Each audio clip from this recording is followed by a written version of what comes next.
আসসালামু আলাইকুম বন্ধুরা।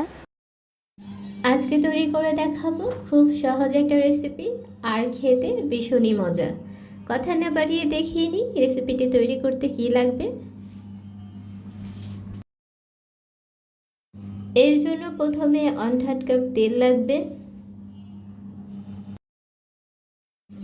দিয়ে দিচ্ছি আধা কাপ পেঁয়াজ কুচি,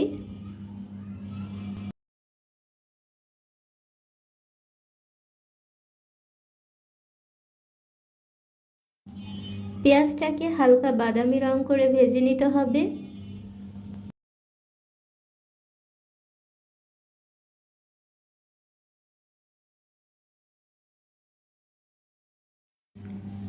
পেঁয়াজটা ভাজা হয়ে গেলে এখানে 4টা শুকনো মরিচ দিয়ে দিচ্ছি।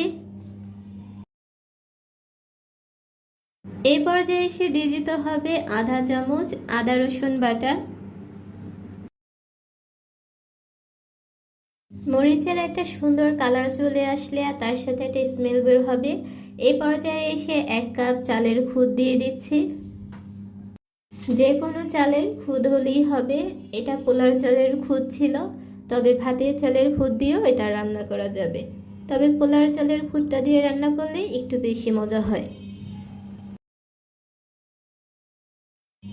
দিয়ে দিচ্ছি স্বাদ মতো লবণ।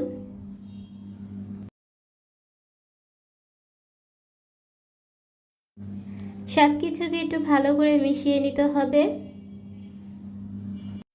এটা তেলে ভাজার কোনো প্রয়োজন নেই। এ পর্যায়ে এসে 2 কাপ পানি দিয়ে দিচ্ছি, কারণ এখানে 1 কাপ চাল নেওয়া হয়েছিল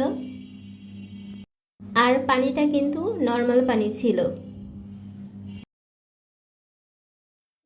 পানিটা যখন শুকিয়ে যাবে তখন একটু নাড়াচাড়া করে নিতে হবে যাতে নিচে লেগে না থাকে। আর ভালো করে মিশানো হয়ে গেলে এটা ঢেকে রেখে দিব 8 থেকে 10 মিনিটের জন্য।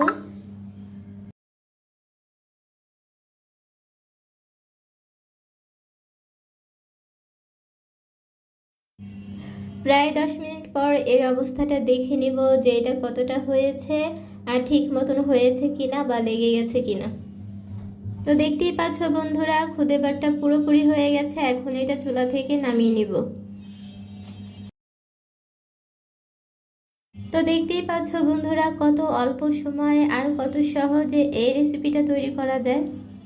শীতের সকালে এরকম ধোয়া ওঠা খুদে ভাত, বহুয়া ভাত কিংবা বউ ভাত, যে যেই নামেই চিনি না কেন, এটা কিন্তু খেতে ভীষণই মজার হয়। তার সাথে কয়েক আইটেমের ভর্তা, এটা যে কি মজার হয় যারা না খেয়েছে তারা বুঝতে পারবে না।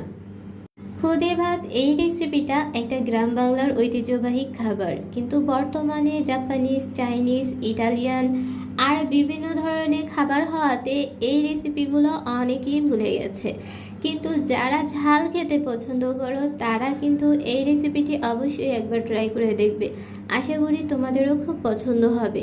আমরা যদি আমাদের গ্রামের ঐতিহ্য ভুলে যাই তাহলে কে মনে রাখবে।